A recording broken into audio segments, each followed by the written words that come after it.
verse, by the way. You were mentioning worship music as well. What's your expectations of worship music as we switch topic?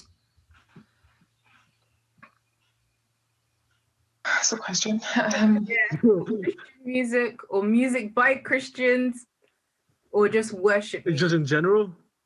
I mean, I don't even know anymore because it's all mixed in. Sometimes it's grey, sometimes it's black, sometimes it's white, sometimes it's purple, sometimes it's rainbowed.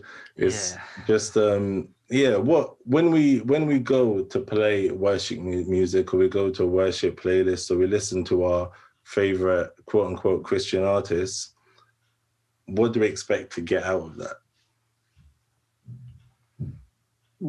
Okay. So the one I'm going to say is this, right?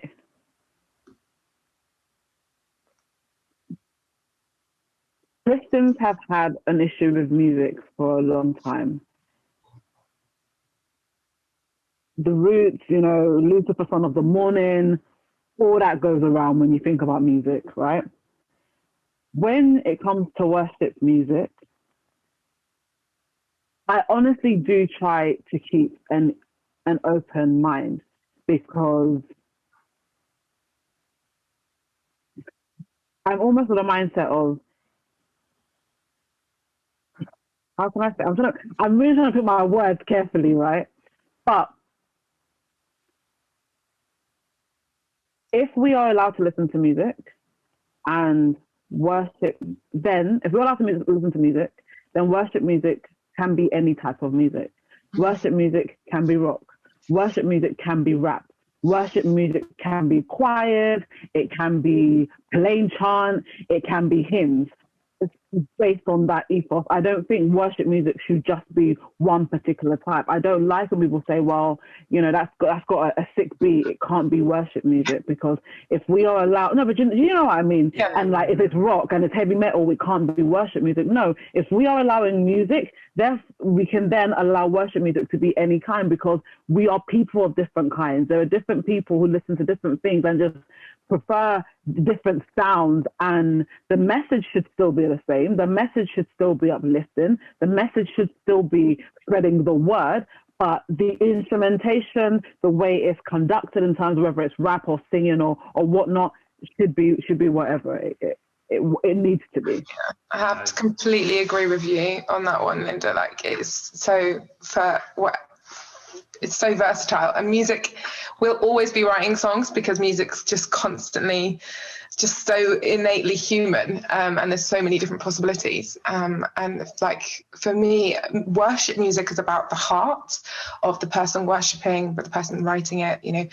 When there's also like corporate worship, which tends to be more what I think why we can sometimes fall into the trap of thinking this has to be a worship song in this kind of style and this kind of genre because we have it at church, because simply for the logistical thing that actually to get people all singing together, sort of regular rhythm and kind of melody is easier to kind of for a congregation to sing along to, and that's like the logistics of that. But that's a logistical thing. That's not a heart thing.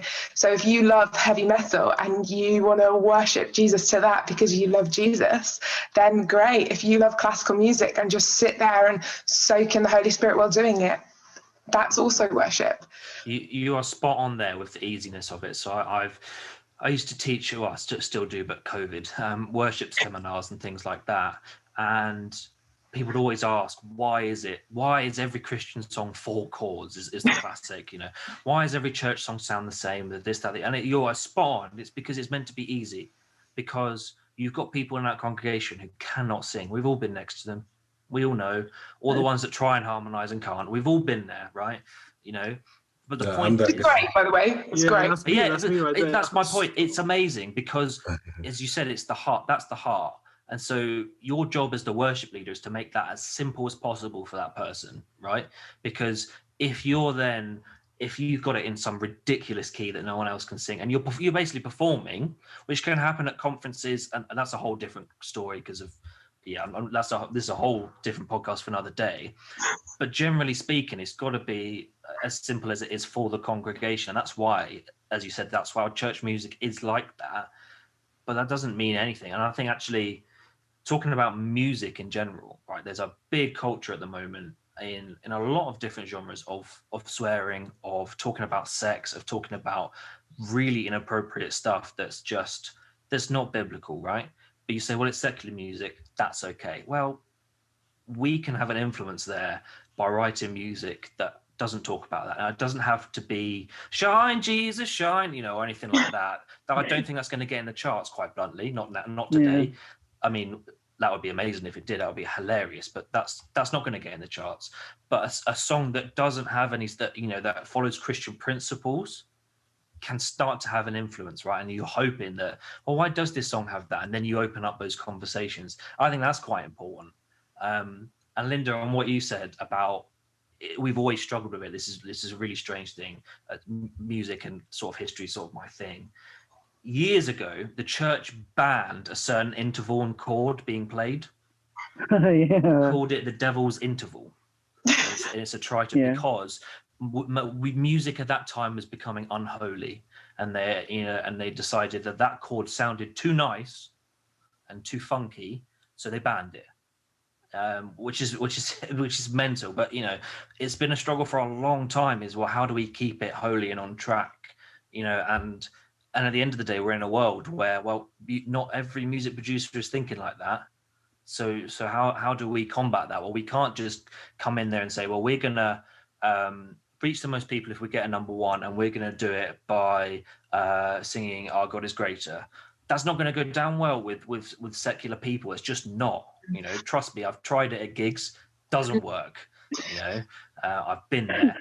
But there are other ways to just hope that you put that one step, in the right direction. Yeah, I think one of the things that my job is I'm an actor, and when I'm part of this little community of Christian artists, whether they're active musicians, whatever.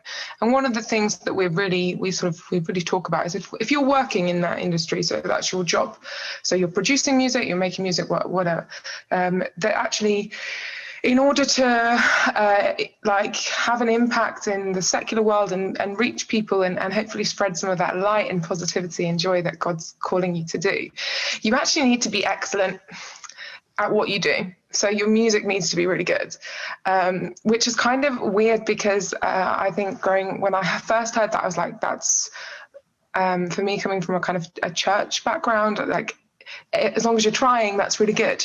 But actually, if you're trying to,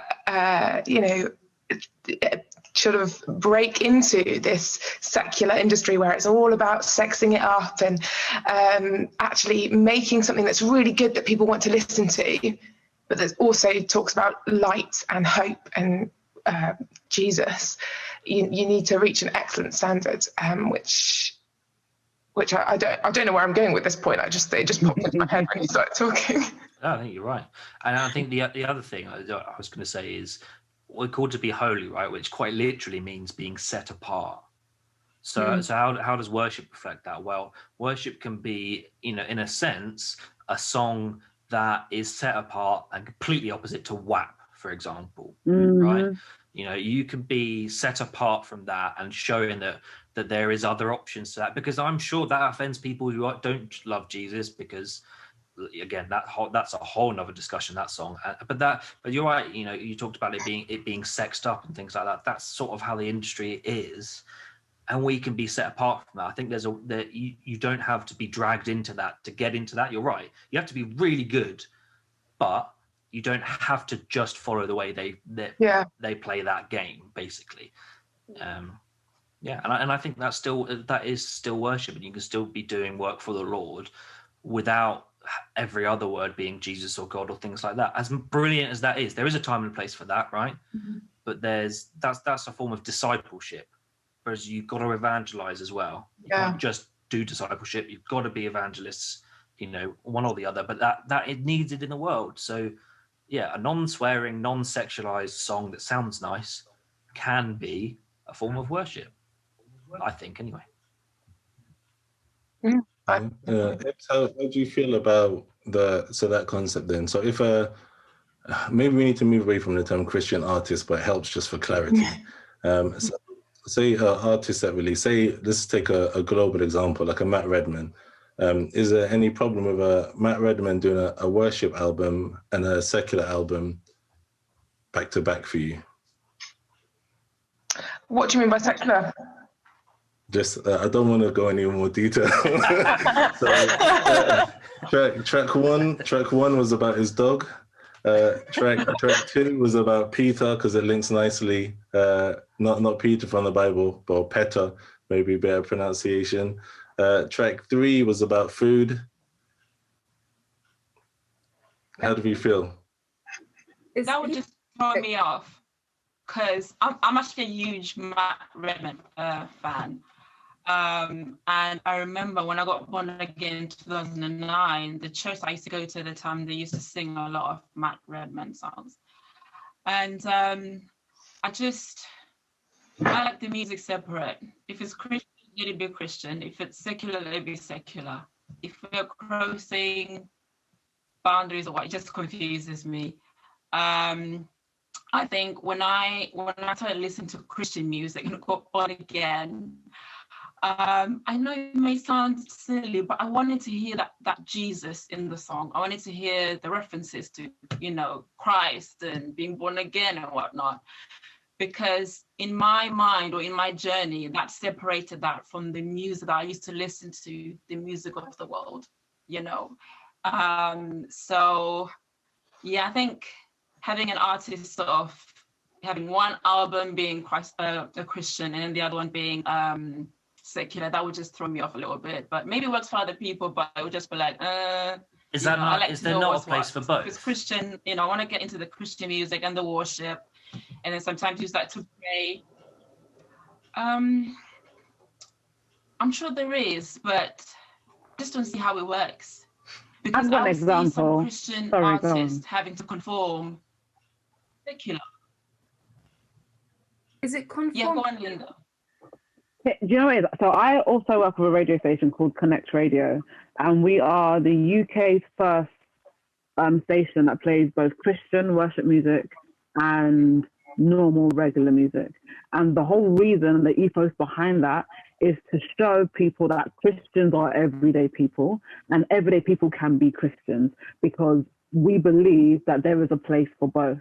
Because often there is this huge segregation of us against them, you against me. And for me personally, I love the mix because I hear both. And where I am in my Christian journey, I am happy to hear someone do me both. I'm happy to hear Puff Daddy when he did a song with the rest of Bad Boy that's all about God. It's a Christian song. I think it's called Only You. And individually they came and sang about their need for God, because I think regardless of who you are, and I don't want to say what you may do, because there are obviously people that do things that I really cannot condone, but I think it boils down to the fact that we are still all human.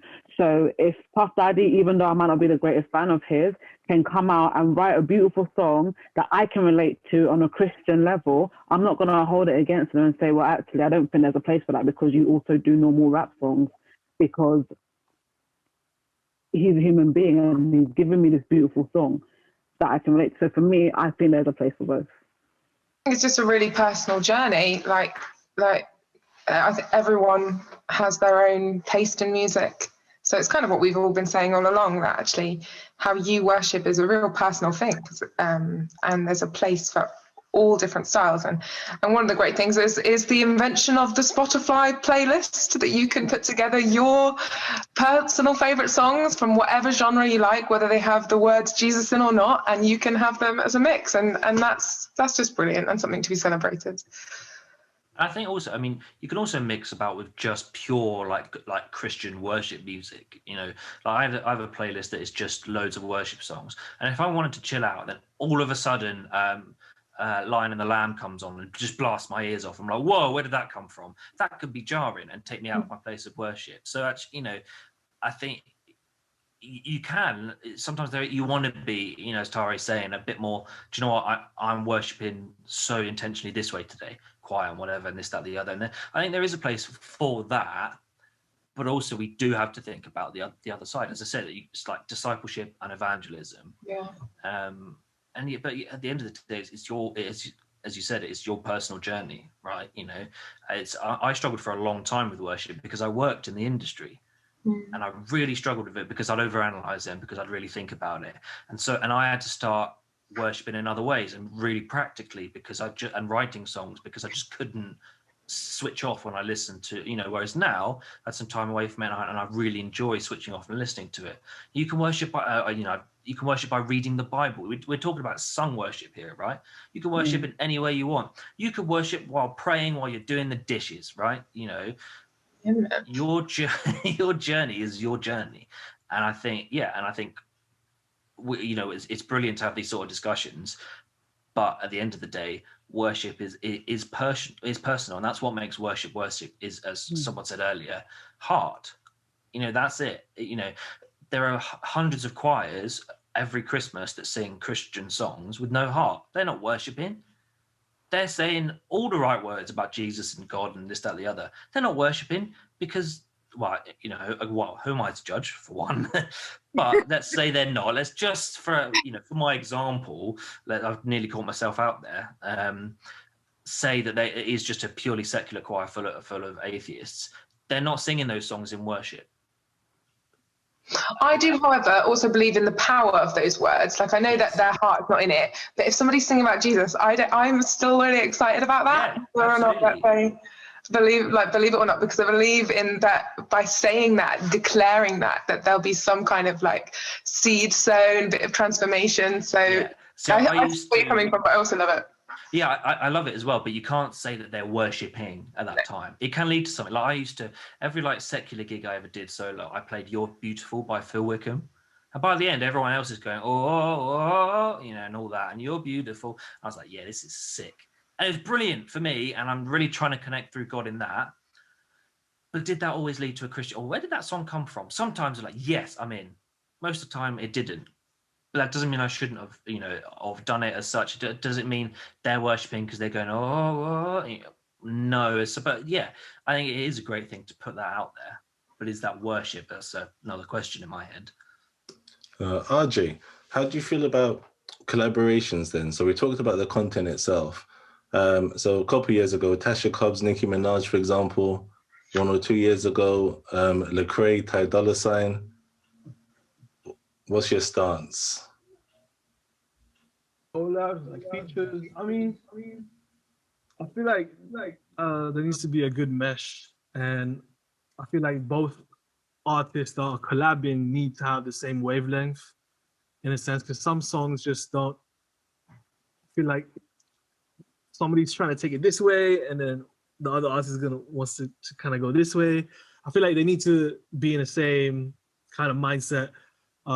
So they could kind of preach out the same message. Because I feel like if you have a song that you're releasing to the public that's saying one thing, and in the exact same song saying another thing, it just doesn't make any sense to me. So I feel like for me, for collabs, it needs to just have one message within the track, and it needs to be consistent. That's my take on it. And what you guys? Go on, Linda, because you're well positioned on this one. Yeah. Okay. The thing I would say about RJ's comment, would you, it's a question, what should I say? Would you say then, based on the fact that you think they should be coming from the same place or the same vibe, that it shouldn't be Christian artists collaborating with non-Christian artists? That's the first place that my mind went to when I was listening to what you said. I never knew that Tasha collaborated with Nicki Minaj. You caught me off. I didn't know that. I was listening to like a Tasha song the other day. I had no idea. I heard Nicki Minaj and I was like, oh, okay. Yeah, like that threw me. After the show. That threw me. Yeah, I might have to listen to it. I need to see what happened. But can I just go back to Tyrone for a second? There was a point that Tyrone made that I really felt made a lot of sense. The reason why you listen to the music you listen to now is because it's different to what you were listening to before. And I love that, and I understand that. I forgot to say that I really felt that. When it comes to collaborations, though, for me, I think it touches on the evangelist point that Nathan has made. Justin Bieber, I'd use as an example. Yeah. I wouldn't necessarily say, and you know what, I don't know what a Christian is, because I can't hand on my heart say I am the finest example of a Christian. Justin Bieber's had a checkered past. You know, at one point he was kind of doing a bad boy thing. He was a sweet boy at one point. You know, he's had a checkered past, but he openly speaks about God. And would I say, you know, he shouldn't do that, or he shouldn't collaborate with other Christian artists? I wouldn't say no, because I also do believe that part of our jobs as Christians is to spread the word. And in the society that we are living in, we have to remember that our society now, although there are a lot of similarities to when Jesus was here, our society is different. We look at views, we look at numbers, we look at streams, we look at things that are going viral, we do social media. So an evangelist now may need to collaborate. And not need as in it's essential, but in order to have more ears on a message, it actually might be a good idea. And also that artist that we're referring to as a non-Christian artist, are they non-Christian because they don't believe, or are they non-Christian because of the music they make? And I know that question is almost like, well, it's almost obvious, but it's not, because I don't know Nicki Minaj personally, so I don't think she's even a good example. But someone like Beyonce, who has openly spoken about her faith many, many times, but her music isn't necessarily Christian music. What is she then? Should she not make Christian music because she's not a Christian, but she believes in God? So what are we classing as a Christian artist almost? Yeah. Things to say on that, because for me, it's kind of what Tari said. Her expectation is the worship music. So if you then do a secular song or secular album, it's like it throws you off because you already have an expectation of something. So sometimes with these Christian artists, when they come off from like their music, just it's kind of like, you know, as an artist, you have your niche, you have your market, this is your audience, this is who you cater to. If you are catering to the Christian community, then the Christian community are going to expect Christian music. I'm not going to lie to you. If Beyonce started singing Christian music, even though I know she has that song with Michelle, which I really think is a beautiful song, the Jesus Says Yes, but if Beyonce started singing a very overtly Christian music, I would be surprised. I'm not going to lie to you. I don't know if I'm going to say I'm looking for Beyonce to sing Christian music, and I'm not going to say I'm not going to listen to it, because I'm sure I would listen to it, but it's still just setting those expectations. Like when Marley Music said he wasn't going to do overtly Christian music and then started singing more secular, I know some of my friends were like, oh my gosh, like, why is he doing that? Is he backsliding or whatever? And for me, I'm like, everybody has the liberty to create and express art the way they want to. And if we're saying music is art, which it is, then beauty really is in the eye of the beholder. So you can't really say this is rubbish or this is great or this is not. The songs that are number one, some of them I'm like, okay, but millions of people are streaming those songs and they find that music beautiful, or they find that artist beautiful. The same way with, you mentioned Justin Bieber. So I'm not gonna lie, I'm a huge Justin Bieber fan. From when I was a teenager, I was screaming at his concerts because I loved him. And I love, it's just been one of those things. I know Justin Bieber for something, and I love Justin Bieber like as a fan from that sort of thing. And when he is open about his Christianity and open about the faith, I feel like he really is doing his bit to evangelize. However, his songs are not all Christian. And I also feel like I'm okay with that. Like I don't, because, and this is again, we don't have the expectation of Justin Bieber to sing Christian music. But I feel like sometimes we put so much pressure on artists who also are Christian and make sure they're evangelizing to then just do solely Christian music. And I feel like it doesn't have to be like that. Like everybody should have the opportunity to express themselves the way they want to. And it's also being authentic and actually show, like, let's see who you really are. Like me, I wouldn't even want somebody who isn't really serving God anymore, who doesn't believe in it, but they're just singing that song because that's their market and that's how they're making their money. The same time, I am a bit skeptical with some artists. Well, let me not say skeptical, and I'm just going to say it out now, like R. Kelly. Like, I watched R. Kelly's documentary and I literally broke down in tears because of everything that he has done to abuse so many young girls. And he has a lot of Christian music.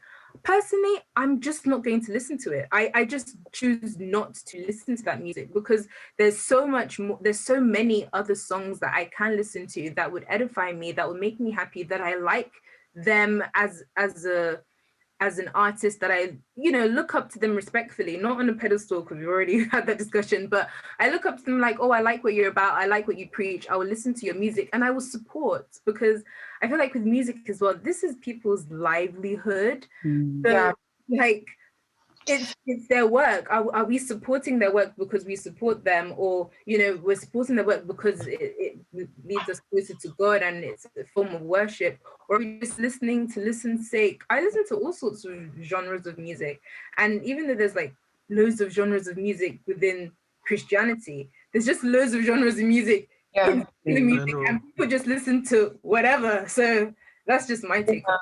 I mean, Wellerman was '1. I mean, that tells you everything. That all sorts pops up every now and then.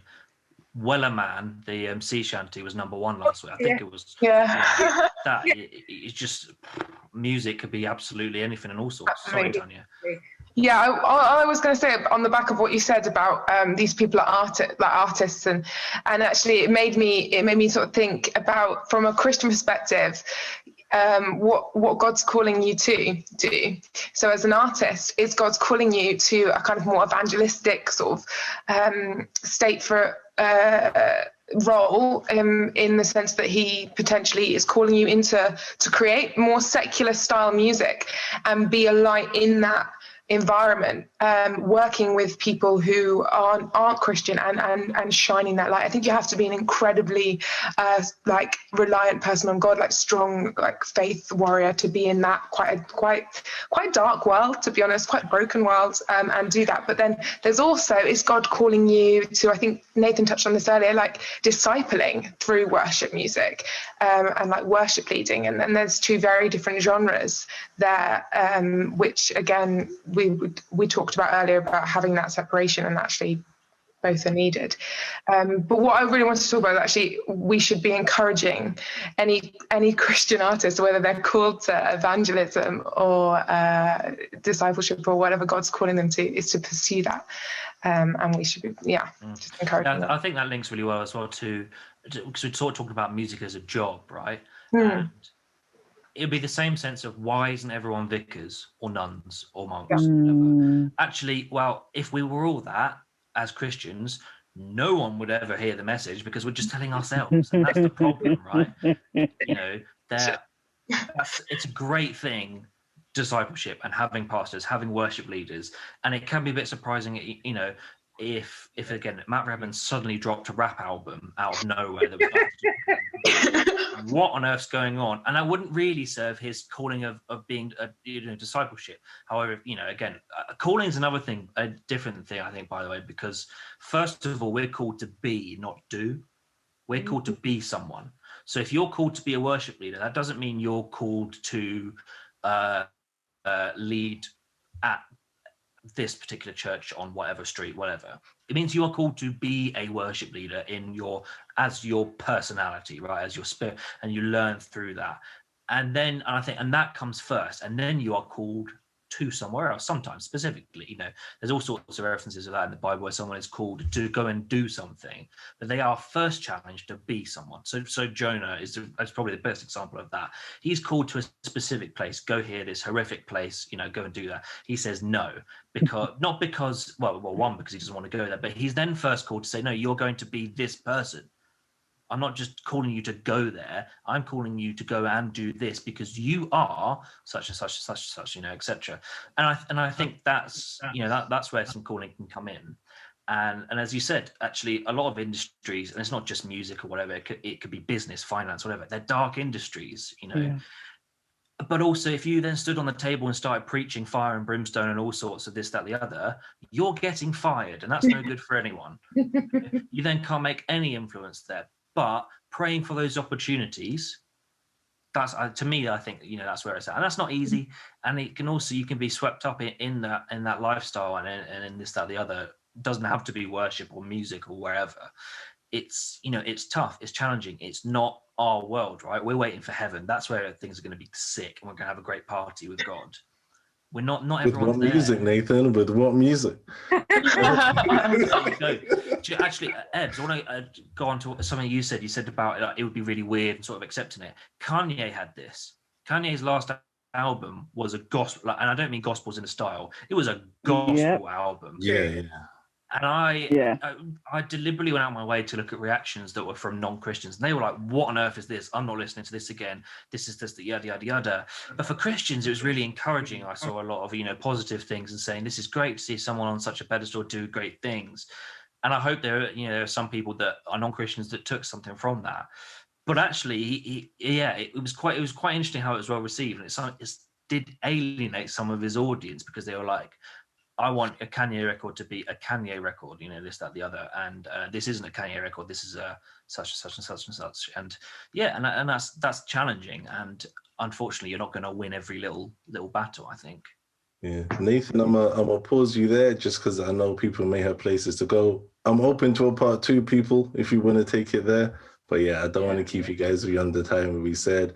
We've been here for an hour, by the way, just so you guys know if you're keeping track. So, if you've been with us the whole time, just know we appreciate that. Thank you to our panel for being here also today. Do like, do share, do subscribe, and all that good stuff that helps keep us going. You've been watching That Christian Podcast. Hope to see you guys again real soon.